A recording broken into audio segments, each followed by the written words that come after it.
আল্লাহর কাছে কাঁদে, আল্লাহ গো তুমি আমারে কেমন পরীক্ষা দেওয়া শুরু করে দিলা গো আল্লাহ। আমার স্ত্রীরা যাদেরকে ভালোবেসে আমি বিবাহ করেছিলাম, যারা আমার এত খেদমত করত, যাদের জন্য আমি আমার জীবনটা উৎসর্গ করে দিয়েছিলাম, ও আল্লাহ সেই স্ত্রীগুলো আজকে আমাকে ছেড়ে ছেড়ে চলে যাচ্ছে। আল্লাহ সবাই চলে গেল, তুমি আমার কাছ থেকে ঈমান হারা করে দিও না। জোরে বলুন আল্লাহু আকবার। এ মুসলমান, ওই মুহূর্তের মধ্যে একজন বিবি আইয়ুব আলাইহিস সালাতু সালামের পিছনে ফোপায়া ফোপায়া কাঁদে। মুসলমান, আল্লাহর পয়গম্বর হযরতে আইয়ুব আলাইহিস সালাতু সালাম ডাক দিয়ে বলে, বিবি রে, সমস্ত বিবিরা চলে গিয়েছে, এই মুহূর্তের মধ্যে তুমি যাচ্ছ না কেন? ফোপায়া ফোপায়া কাঁদুরে বিবি। এই কথা বলার সাথে সাথে ওই বিবিটা ডাক দিয়ে বলছেন, ওই স্ত্রীটা ডাক দিয়ে বলছেন, ও স্বামী, যখন তুমি আমাকে সম্মান দিয়েছিলে, অধিকার দিয়েছিলে, অধিকার দেওয়ার পূর্বে আমি এত সম্মানিত হওয়ার পাত্র ছিলাম না, কিন্তু সেই মুহূর্তের মধ্যে তুমি আমার অধিকার দিয়েছিল রে স্বামী। আজকে এই বিপদের সময় তোমাকে ছেড়ে যাব, আল্লাহ যদি কাল কিয়ামতের দিন কঠিন মুসিবতের সময় ডাক দিয়ে যদি বলে, রহিমা, তুমি তোমার স্বামী তোমাকে বিপদের সময় অধিকার দিয়েছিল, আজকে তুমি তোমার স্বামীর বিপদের সময় চলে গেলে কেন? ও স্বামী, আমি কি জবাব দিব? আমার দিদি ভাইরা, এই কথা বলে হযরতে বিবি রহিমা আল্লাহর পয়গম্বরকে জড়িয়ে ধরে কাঁদে। আল্লাহ রাব্বুল আলামিন ওই মুহূর্তের মধ্যে বিবি রহিমার মনের ভিতরে এত মায়া মোহাব্বত ঢুকায়া দিয়েছে। আমার দিদি ভাইরা, হযরতে নবী আইয়ুব আলাইহিস সালাতু সালামের বোঝা ঘায়ের গন্ধগুলো কিন্তু ওই মুহূর্তের মধ্যে বিবি রহিমার রাগের ভিতরে কিন্তু বন্ধ লাগে না। জোরে বলুন সুবহানাল্লাহ। আরেকটু আওয়াজ দিয়ে বলুন আল্লাহু আকবার। আমার দিদি ভাইরা, আল্লাহর পয়গম্বর এক পর্যায়ে সমাজ থেকে মানুষগুলো যখন তাড়িয়ে দিল, আল্লাহর পয়গম্বর ওই মুহূর্তের মধ্যে কি করলেন? আল্লাহর পয়গম্বর ওই মুহূর্তে আল্লাহর পয়গম্বরকে নিয়ে বিবি রহিমা জঙ্গলার ভিতরে যখন বাসস্থান শুরু করে দিল। এ মহিলা মা, মনেরা গভীর মনোযোগ দাও মা। বর্তমান সময়ে আমরা দেখতে পারি, যদি স্বামী যদি কোনো কাজের ফাল্লায় পড়ে যায়, স্বামীর যদি ইনকাম বন্ধ হয়ে যায়, অনেক স্ত্রী উল্খনা দেয়, টিটকারি করে, আমি তোমার সাথে বিবাহ হয়ে আমার জীবনটা ধ্বংস হয়ে গেল। এরকম নারী আছে না নাই? এ দাদু ভাই, আছে না নাই? এরকম নারীও কিন্তু বর্তমান সমাজে আছে, যে স্ত্রীর জন্য ঈদের ভিতরে 5,000 টাকা বলুন, 10,000 বলুন, 20,000 টাকা দামের ওই শাড়ি আনলেন, 3 পিস আনলেন, ভালো ভালো কাপড় চোপড় আনলেন, কিন্তু আপনাকে একদিন একটা বায়না ধরছে। ওই বায়নাটা যদি আপনার হয়তো কোনো না কোনো কারণে আপনি আমি পরিশোধ করতে পারি নাই, পরিপূর্ণ করতে পারি নাই, কিন্তু সেই মুহূর্তের ভিতরে প্রধান মহিলারা বলে ফেলে, তোমার সাথে সংসার করতে সে সারা জীবন কিছুই পাইলাম না। আছে না নাই? জোরে বলেন, আছে না নাই? এ মহিলা মা, বোনেরা, গভীর মনোযোগ দাও মা। স্বামী অল্প ইনকাম, ওই ইনকামের ভিতরে তুমি খুশি থাকো, আল্লাহ পাক অল্প ইনকামের ভিতরে অনেক বড় বরকত দিয়ে দেয়। কথা বলেন ঠিক কিনা? আমার দিদি ভাইরা, আল্লাহর পয়গম্বরকে নিয়ে যখন জঙ্গলায় চলে গেল, ওই জঙ্গলায় যাওয়ার কারণে মুসলমান একদিন, 2 দিন, 3 দিন পরে আল্লাহর পয়গম্বরকে ডাক দিয়ে বলে, আল্লাহর পয়গম্বর ডাক দিয়ে বলে, বিবি, এই মুহূর্তের মধ্যে আমাদের ঘরের ভিতরে কি কোনো কিছু আছে নাকি, খাবার জিনিস? ও মুসলমান, এই কথা বলতে দেরি হলো, বিবি ডাক দিয়ে বলে, স্বামী গো, আমার ঘরের ভিতরে তো আল্লাহ পাকের কোনো নিয়ামত নাই। চলে বলুন আল্লাহু আকবার। এ স্ত্রীকে ডাক দিয়ে বলিলে, স্ত্রী রে, আমার কিছু খাদ্যের ব্যবস্থা করো, প্রচন্ড ক্ষুধা লেগেছে। এই কথা বলতে দেরি হয়ে গেল। আল্লাহর পয়গম্বরের স্ত্রী সমাজে দৌড় দিয়ে চলে গেল, গ্রামে দৌড় দিয়ে চলে গেল, প্রতিটি বাড়িতে গিয়ে বলছেন, কে আছো, আমাকে একটা কাজ দাও, আমাকে একটা কাজ দাও, আমি আমার স্বামীর মুখের ভিতরে অন্ন চাই। জোরে বলুন আল্লাহু আকবার।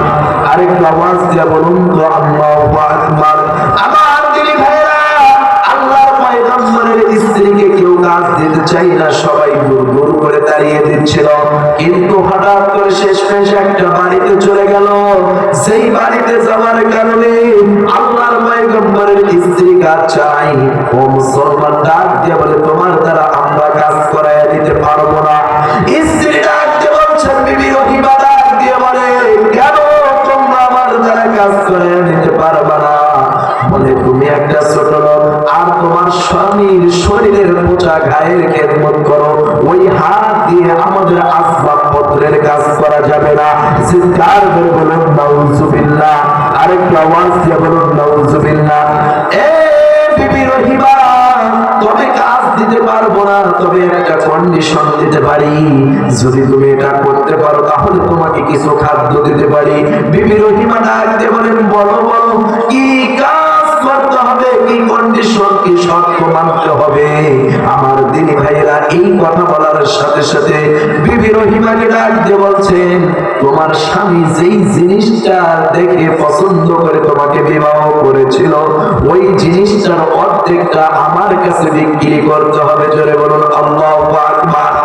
আমার দিনী ভাইয়েরা, আল্লাহর পয়গম্বর হযরত আইয়ুব আলাইহিস সালাতু সালাম, আল্লাহর পয়গম্বর ওই মুহূর্তের মধ্যে বিবি রহিমাকে বিবাহ করেছিল, তার মাথার চুল দেখে পছন্দ করে বিবাহ করেছিল। জোরে বলুন সুবহানাল্লাহ।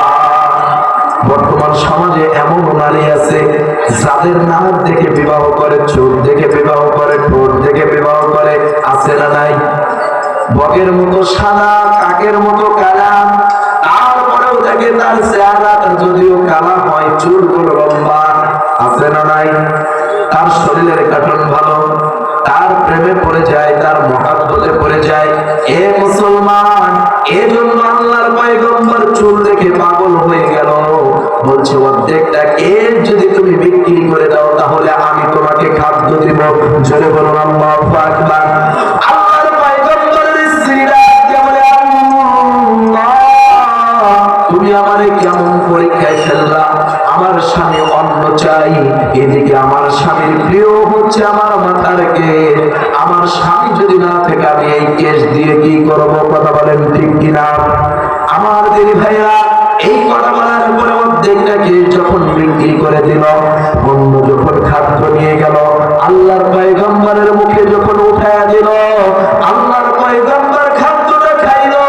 খাওয়ার পূর্বে ডাক দিয়ে বলে, এ বিবি রহিমা, তোমাকে তো কেউ কাজ দেয় না রে বিবি, এই মুহূর্তের মধ্যে তুমি খাদ্যটা কোথা থেকে পাইলা?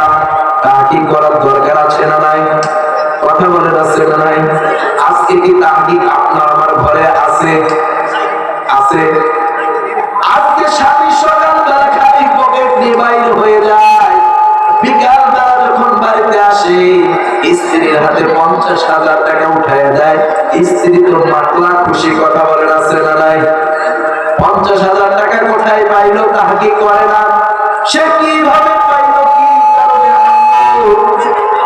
সে কিভাবে পাইলো, কি কারণে আনলো? আমার দিনী ভাইরা এটাও কিন্তু বলে না। আবার কিছু স্বামী আছে, স্ত্রীরা এই মুহূর্তের মধ্যে বৈধ হোক আর অবৈধ হোক ইনকাম করে, এত টাকা পাইলো কোথায়? স্ত্রীদেরকেও কিন্তু তারা বলে না, স্ত্রীদেরকেও কিন্তু সার্চ করে না। কথা বলেন ঠিক কিনা? আমার দিনী ভাইরা, আজকের সমাজে নারীরা সোশ্যাল মিডিয়ার মধ্য দিয়ে অনেক টাকা ইনকাম করে, লাইভে এসে নিজের শরীরের প্রদর্শনী দেখায়, আর স্বামী সেই টাকা দিয়া মজা লুটায়। কথা বলেন ঠিক কিনা? আমার দিনী ভাইরা, আল্লাহর পয়গম্বর ডাক দিয়ে বলছেন, স্ত্রীরে আজকে এই খাদ্য তুমি কোথায় পাইলা? বলছে, স্বামী গো, তুমি নিঃসন্দেহে খাইতে পারো, এই খাদ্যের ভিতরে কোনো ভেজাল নাই। জোরে বলুন আল্লাহু আকবার। আমার দিনী ভাইরা, এই খাদ্য খাবার পরে হঠাৎ করে একদিন, 2 দিন, 3 দিন, আবার কিছুদিন যাওয়ার পরে আবার ডাক দিয়ে বলছেন, স্ত্রীদের প্রচন্ড ক্ষুধা। কিন্তু ও মুসলমান, লম্বা কাহিনী। ওই মুহূর্তের মধ্যে হযরত আইয়ুব আলাইহিস সালাতু সালামের অন্ন পেটের ক্ষুধা নিবারণ করার জন্য আবার যখন গ্রামে চলে গেল, এই গ্রামে যাওয়ার পরে আমার দিনী ভাইরা ওই মুহূর্তের মধ্যে আইয়ুব আলাইহিস সালাম মুখে বন্ধ উঠায়া দেওয়ার কারণে আবার বাকি কেসটা বিক্রি করলো, স্বামীর সামনে খানা নিয়ে আসলো। স্বামী আর আজকে খানা খায় না, না খায়া স্ত্রীকে ডাক দিয়ে বলেন, স্ত্রী রে, আজকে তুমি কোথা থেকে খানা পাইলা? আমি না জানা পর্যন্ত আমি এই মুহূর্তের মধ্যে খাদ্য খাবো না। জোরে বলুন আল্লাহু আকবার। আমার যিনি ভাইরা, এই কথা বলার সাথে সাথে আল্লাহর পয়গম্বর হযরত আইয়ুব আলাইহিস সালামের কথা শুনে হযরত বিবি রহিমা মাথার কাপড়টা খুলে দিল। ওই মুহূর্তের মধ্যে মাথা দেখে আল্লাহর পয়গম্বর আল্লাহ বলে একটা ডাক দিল, বুঝার আর বাকি রইল না। ওই মুহূর্তের মধ্যে বলছেন, এই মুহূর্তের মধ্যে কি করা যায়? ও আল্লাহ, তুমি আমারে পরীক্ষা নিতেছো, পরীক্ষা নিতে নিতে এমন পরীক্ষা নিয়ে ফেললাম, সেই পরীক্ষা দেওয়ার কারণে আমি আমার স্ত্রীর সবচাইতে প্রিয় জিনিসটা বিক্রি করে আজকে তুমি পরীক্ষা, আজকে আমাকে খাদ্য খাওয়াইতে হলো। আল্লাহ, আমি কোনদিন তোমার কাছে অভিযোগ করি নাই, ও রব্বুল আলামিন, আজকে আমার স্ত্রীর চুল বিক্রি করা, কেশ বিক্রি করা খানা খাওয়ায়। আল্লাহ, আপনার কি লজ্জা হয় না? আল্লাহ, আপনার কি ভালো লাগে না, খারাপ লাগে না? এই কথা বলতে দেরি আল্লাহর পয়গম্বর এই কথা বলতে দেরি আল্লাহ রাব্বুল আলামিন হযরত জিবরাইলকে ডাক দিয়ে বলেন, ও জিবরাইল, যাও যাও, চলে যাও, আমার বন্ধুকে গিয়ে বলো এই মুহূর্তের মধ্যে এই ফর্মুলা অবলম্বন করলে আল্লাহ রাব্বুল আলামিন তার শরীরের রোগকে মুক্ত করে দিবে। জোরে বলুন আল্লাহু আকবার। আরেকটু জোরে বলুন আল্লাহু আকবার। সম্মানিত প্রিয় উপস্থিতি, সম্মানিত প্রিয় উপস্থিতি, আল্লাহ সুবহানাহু ওয়া তাআলা যে আয়াতে কারিমা তেলাওয়াত করেছি, হুদাল লিল মুত্তাকিন, মুত্তাকিন হতে গেলে পাঁচটা গুণের প্রয়োজন আছে। এক নাম্বার হচ্ছে ঈমান লাগবে। কি লাগবে? জোরে বলেন, কি লাগবে? আরেকটু আওয়াজ দিয়ে বলুন তো, কি লাগবে? দুই নাম্বার হচ্ছে আল্লাহকে অদৃশ্যের সাথে বিশ্বাস করতে হবে। কথা বলেন ঠিক কিনা? এ মুসলমান, গাঁজা খাইয়া, ফেন্সিডিল খাইয়া, ইয়াবা খাইয়া এইভাবে মোচড় দিয়ে বলছে আল্লাহ আমার সামনে, আল্লাহকে আমি দেখতেছি। এরকম লোক আছে না নাই? এরকম ভক্ত আছে না নাই? যারা এই ভণ্ডামি গুলো করে আল্লাহকে নিয়ে, এ মুসলমান ভণ্ডদেরকে কঠিন সাজা দেওয়ার দরকার আছে না নাই? এদেরকে ধরবেন না, এদের কাছে যাইবেন না, এদেরকে ছুবেন না, এদেরকে সহযোগিতাও করবেন না। কথা বলে ঠিক কিনা? এজন্য আমাদেরকে দুই নাম্বার হচ্ছে আল্লাহকে অদৃশ্যের সাথে বিশ্বাস করতে হবে। যেমন বিশ্বাস করেছিল হযরতে মূসা আলাইহিস সালাতু সালাম, আল্লাহকে দেখতে যাইতে গিয়া হযরতে মূসা নবী বেহুশ হয়ে পড়েছিল। আল্লাহ বলেছিল, লান তারানি, হে মূসা, তুমি আমাকে দেখতে পারবে না, অদৃশ্যের সাথে বিশ্বাস করো, আমি আছি। জোরে বলুন আল্লাহু আকবার। আরেকটু আওয়াজ দিয়ে বলুন আল্লাহু আকবার। সম্মানিত প্রিয় উপস্থিতি, এই জন্য আল্লাহকে অদৃশ্যের সাথে বিশ্বাস করতে হবে। তিন নাম্বার হচ্ছে নামাজ কায়েম করতে হবে। নামাজ পড়ার দরকার আছে না নাই? একটু আওয়াজ দিয়ে বলেন, আছে না নাই? মুর্শিদাবাদী হরিপুর ইকরামী আনসারিয়া দরবারে নামাজ আছে না নাই? হ্যাঁ, আছে না নাই? এই দরবারের পীর সাহেব হুজুর নামাজ পড়ে কি পড়ে না? ওজিফা পড়ে কি পড়ে না? তাহাজ্জুদের নামাজ পড়ে কি পড়ে না? যদি আপনারা প্রমাণ করতে চান, হুজুরের সোহবতে একটা রাত থেকে দেখেন, একদিন থাকেন, তার ইমামতি, তার নেতৃত্বে, তার ইমামতির নেতৃত্বে সাধারণ মুরিদান আশেপাশে যারা থাকে তাদের সবাইকে নিয়ে জামাতে সে নিজে ইমামতি করে নামাজ পড়ে। জোরে বলুন আল্লাহু আকবার। সম্মানিত প্রিয় উপস্থিতি, এই জন্য এরকম একটা হক দরবারের সাথে থাকার দরকার আছে না নাই? জোরে বলেন, আছে না নাই? কারণটা হচ্ছে বর্তমান সময়ে আমরা কোথায় যাব, কি করব, কোথায় গেলে আমাদের শরীর, আমাদের ঈমান পরিপক্ত হবে, এগুলো কিন্তু আমরা বুঝতে পারতেছি না। সম্মানিত প্রিয় উপস্থিতি, ভালো মানুষের অভাব, ভালো মানুষ এরকম একটা হক দরবারের সাথে যদি সম্পর্ক করতে পারি, আল্লাহ রাব্বুল আলামিন আশিক রাসূল হিসাবে, রাসূলের আশিক হিসাবে নবীকে না দেখে আপনি আমি কবরে যাব না। কথা বলেন ঠিক কিনা? আর যে একবার স্বয়ং স্বপ্নে আমার রাসূলকে দেখে ফেললো, সে কোনদিন আর সে কোনোদিন জাহান্নামের আগুন তার জন্য আল্লাহ রাব্বুল আলামিন জাহান্নামের আগুন তার জন্য মাফ করে দেয়, মাফ করে দেওয়াটাকে ওয়াজিব করে দেয়। ছেড়ে বলুন আল্লাহু আকবার। আল্লাহ রাব্বুল আলামিন এই দরবারের সাথে সম্পর্ক বজায় রেখে, এই দরবারের সাথে, এই দরবারের আওলাদদের সাথে, পীর সাহেব হুজুরের সাথে সম্পর্ক বজায় রেখে কথা চলে, হক কথা চলে, পর্দা নারীদেরকে পর্দা স্বরূপ রেখে আল্লাহ রাব্বুল আলামিন আমাদের সকলকে যেন কবুল করে, এই আশাবাদ ব্যক্ত রেখে আমি আমার সংক্ষিপ্ত আলোচনা আপনাদের এখানে শেষ করছি। আল্লাহ রাব্বুল আলামিন আমাদের সকলকে নামাজ কায়েম করার মতো তৌফিক দান করুন। আল্লাহ রাব্বুল আলামিন যে রিজিক দিয়েছেন সেই রিজিক থেকে আল্লাহকে কর্জে হাসানাত দেওয়ার মতো তৌফিক দান করুন, এবং কিয়ামতের দিবসকে বিশ্বাস করে সেই দিবসের প্রতি ঈমান এনে আল্লাহ রাব্বুল আলামিন আমাদের সকলকে যেন কামিয়াবি দান করে।